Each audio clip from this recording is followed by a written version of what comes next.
So, good afternoon. My name is Komárek. I am team lead and senior software engineer. Today I want to talk about something that most Go developers hope they will never need, and then one day they do. I'm talking about the CGO.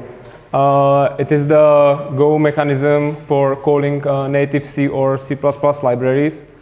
And this talk is a story about a real production system, the decision we made, and what we learned along the way. Here is what we will cover today.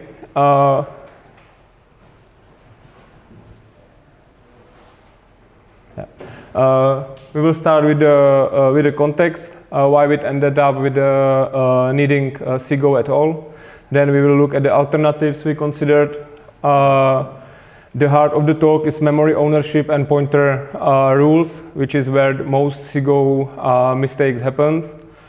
Then we will look at the function call across the boundary, real-world pitfalls, and how to maintain observability when your standard tooling goes partially blind. We will close with the rules and simple checklist you can actually use. Question at the end. Okay, let's set the scene. Before we can talk about the CGO itself, I need to tell you what we are actually building, and because the architectural constraints are what forced this decision.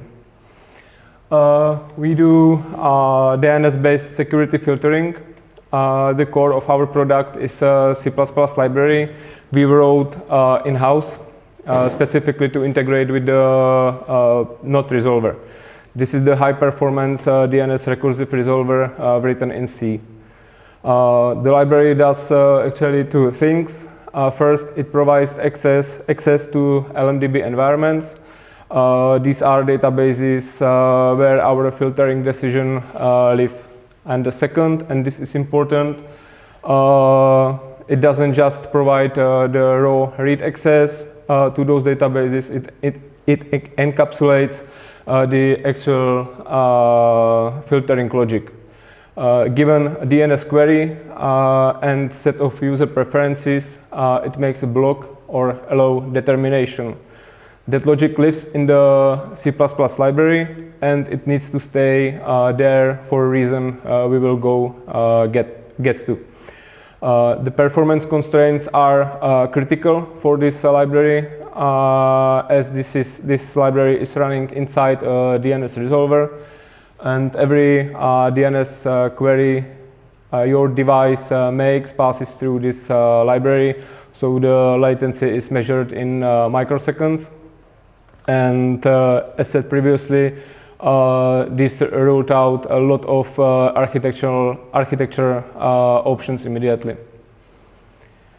Here is the system high level. On the left, you can see two services that share the same C++ library.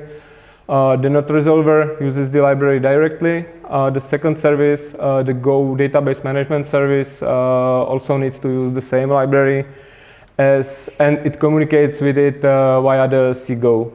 Our C++ library at the right, on the right, manage the LMDB environments, which are memory-based database files on disk. Both services access them through the C++ library.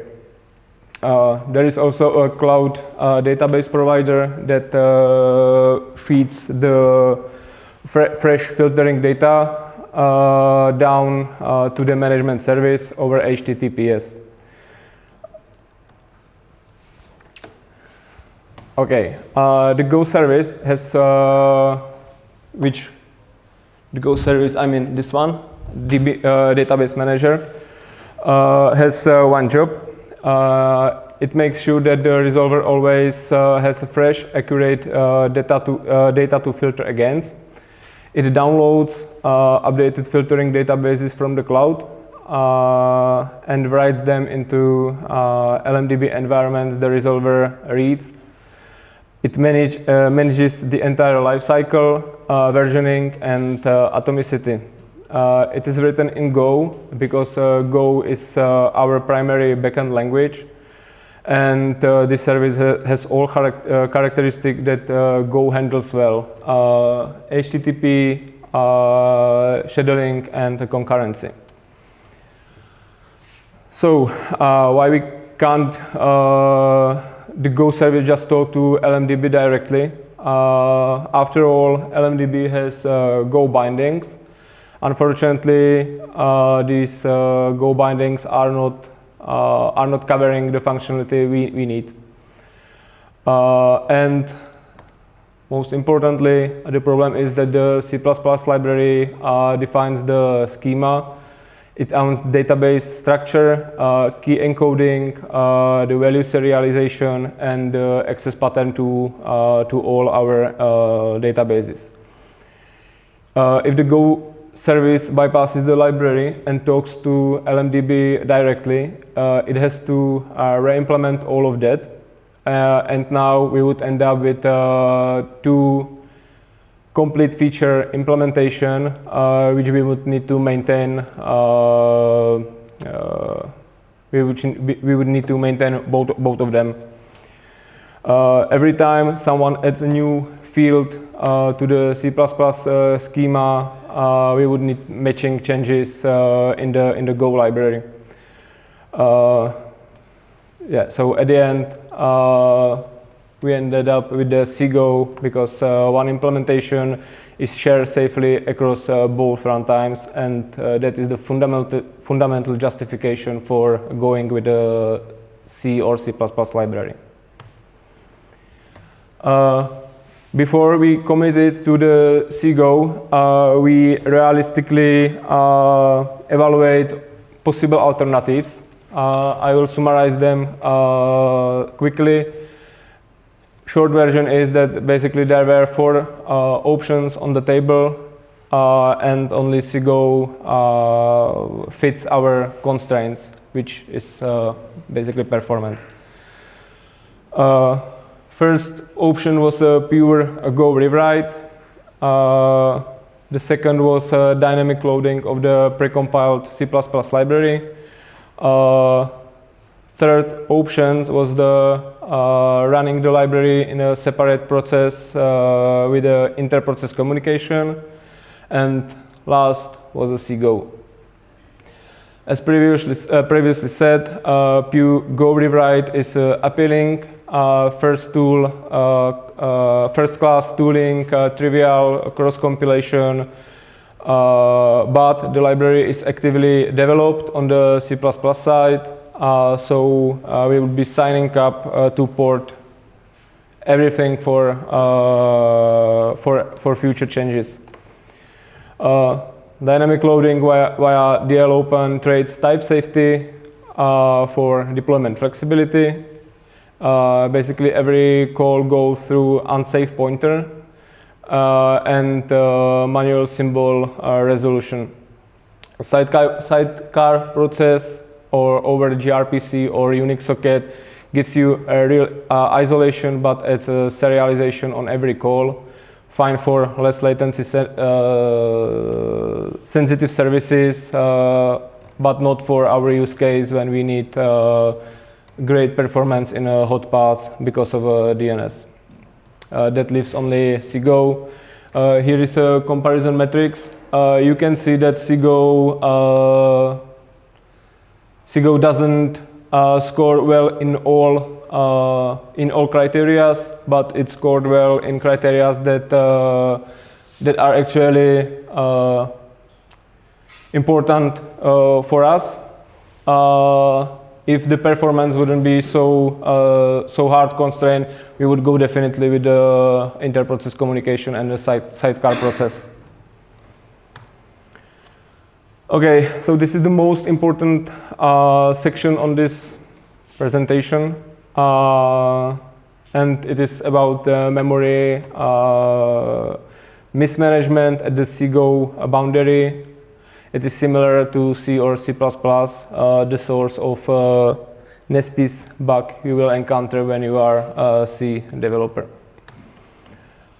Let's start with the fundamental problem. Go and C has completely different models for memory. In Go, you have a garbage collector which owns all memory.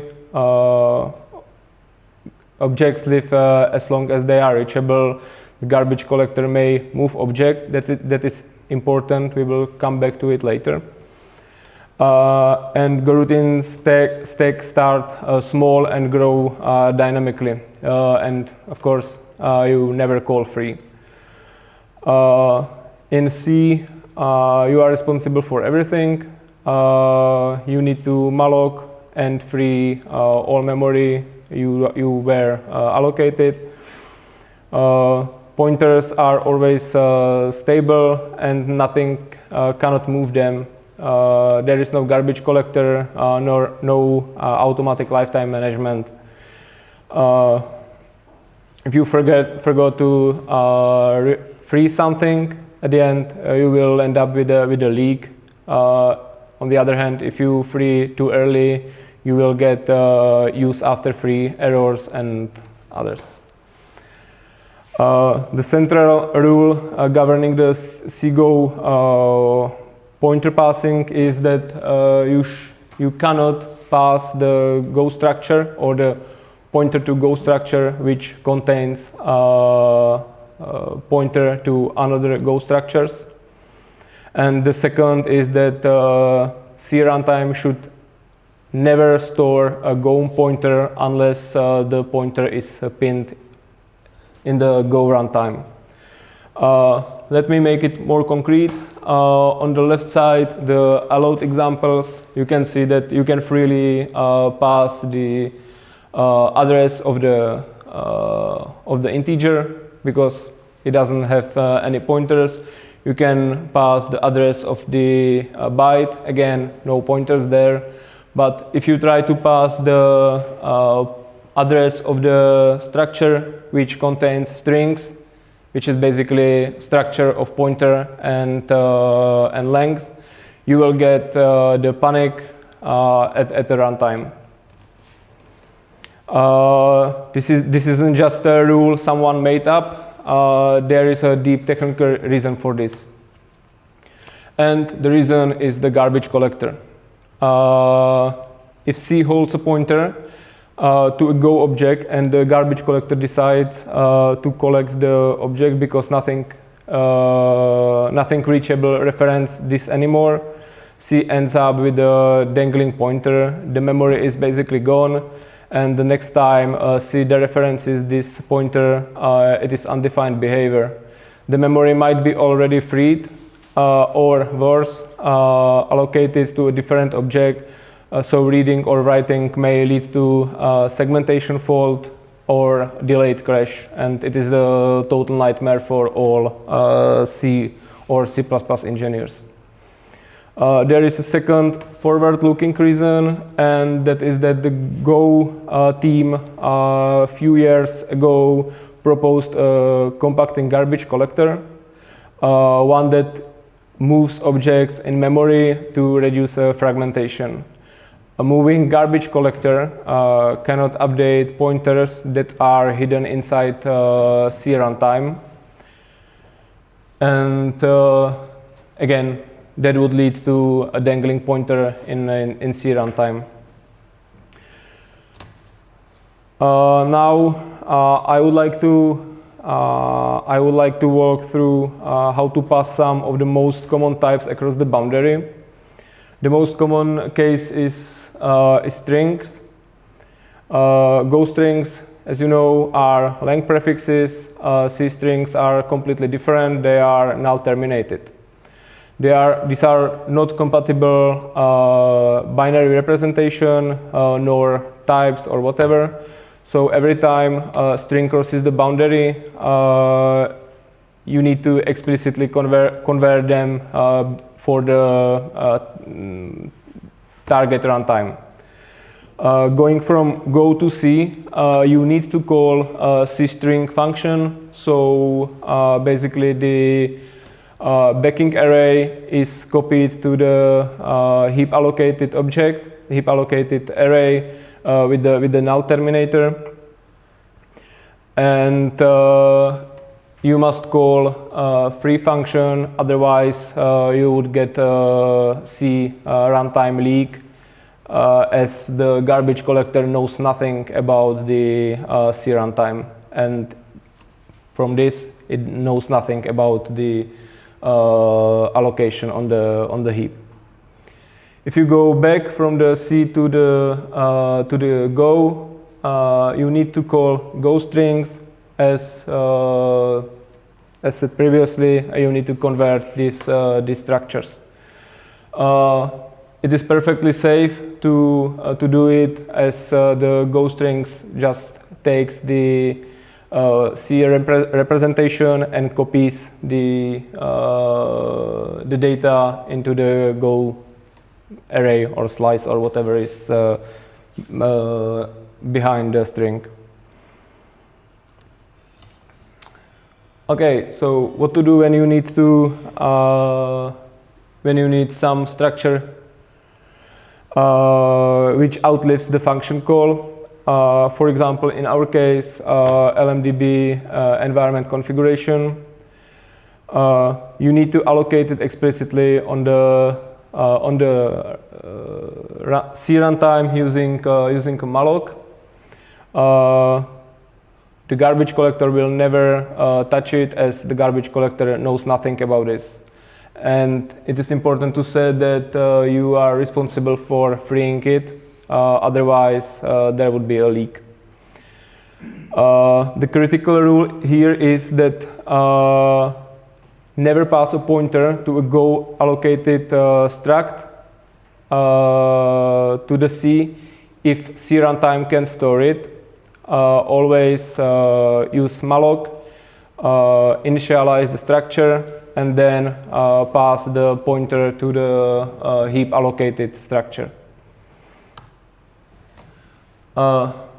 Okay, but sometimes you need C to hold a pointer to Go just temporarily. For example, in that case, you have a buffer and you repeatedly call C function to write into this buffer. This is perfectly valid case, and it happens from time to time. Fortunately, in Go 1.21, there were introduced runtime pinner, which basically pins the address you passed into it, and it tells to the garbage collector that it should never collect it, it should never touch it or move it. Of course, you need to unpin it, otherwise the pointed object would never be collected by the garbage collector. Okay, let me show how we applied these principles in our library integration. Every Go string that crosses the boundary is explicitly converted via the C string and freed with the free function. Every Go slice that crosses is pinned with a runtime pinner. These are non-negotiable invariants in our code base. The library was written with the knowledge that it will be integrated into the into the Go binary. So at the end, it guarantees it will never store a row pointer to any argument we passed in. In case that we need to store something, the C library is responsible for copying it and storing the pointer to C runtime memory. And the last rule, if the library returns a heap allocated object, the library always provides a deleter function, so we don't call the free on the C allocated object from the Go. And as a bonus, the allocator is transparent for the from the Go perspective, so it is zero cost to switch to different allocator. Okay, so now let's look what happens when you call the C function from Go. Similar to memory model, the stack models are completely different. cgo call is not a function call, it is the runtime handoff. As said previously, Go runtime stack starts small, it lives on the Go managed heap, and it grows dynamically. The address of a Go routine stack is not stable, as it can move as the stack grows or shrinks. On the opposite, the operating system stack is fixed at a thread creation. It is reserved by the operating system. It cannot ever move. And the C runtime assumes it can store addresses into the stack, and they will be always valid.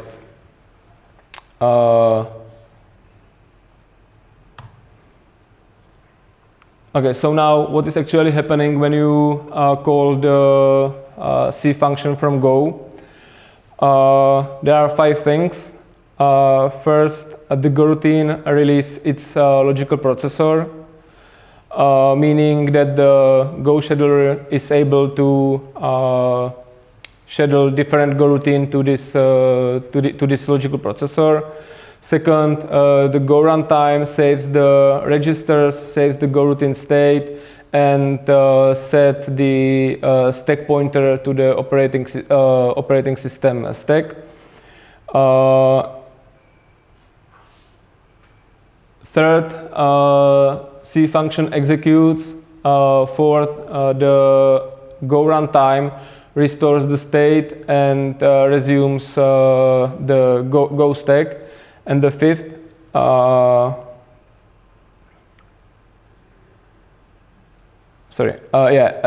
fifth, and this is the one people miss. The Go routine tries to reacquire the logical processor, but if all processors are busy, it parks in a run queue and waits. This means that the latency in that case of returning from a C call is not just the execution of the C function, but we need to count also the possible latency when the C is returning back to Go. From this, it is clear that it always takes some time to call the C function. So the golden rule here is that always batch the work on the C side. It is completely fine to call it from time to time, but never call it in tight loops, as the performance penalty for runtime handoff is much bigger than just the simple call. Okay, so now how to handle errors crossing the boundary. Unfortunately, or maybe fortunately, C has no error types, and in most cases the C functions returns just integers or true false or whatever. POSIX functions sets the errno global variable. None of these maps naturally to Go error interface.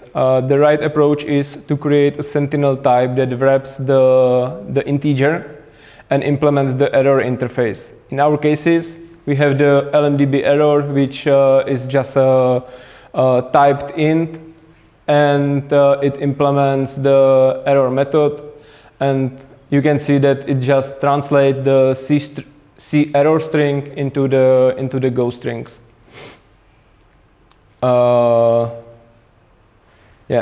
This means that the caller can use the errors is, errors as you are familiar with, and using this error handling, you will never leak the numbers which are behind the error codes, or you will never need to compare the strings whether you hit the concrete string. You can always use these structures. What about other difficulties with the cgo? as you might know, C-Go breaks the simplicity of a Go build. You need a C and C++ toolchain on every build host. And these are 4 environment variables which you will need to deal with. The first is C-Go enabled, to disable or enable C-Go. Then we have C-Go C-flags. This is for C compiler flags like include path or definitions. We have the LD flags for linker flags like library path or linker switches. And finally, CC or CXX, which are overrides for which overrides compiler for cross compilation. Cross compiling from one platform to another requires a matching cross compiler. In our case, we build always in Docker, so we don't care about this limitation at all.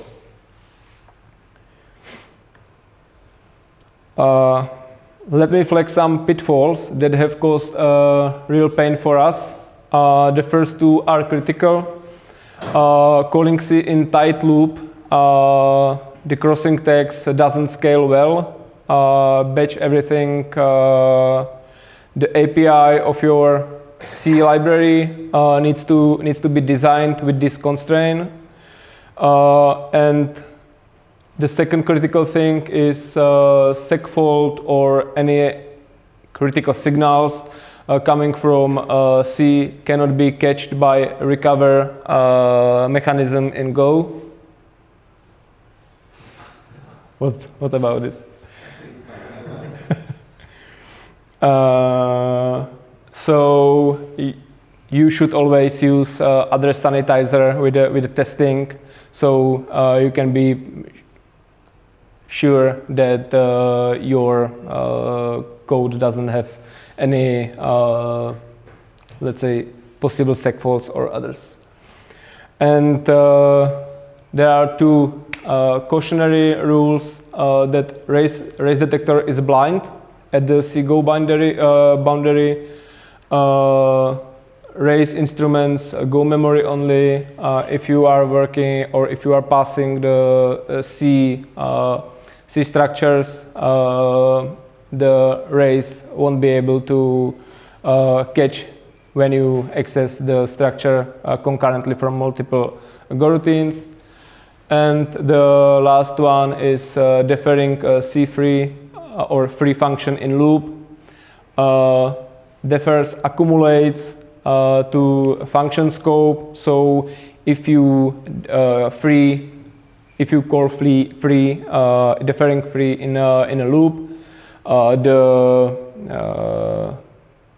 the C heap will grow indefinitely because the free will happen only on the function scope.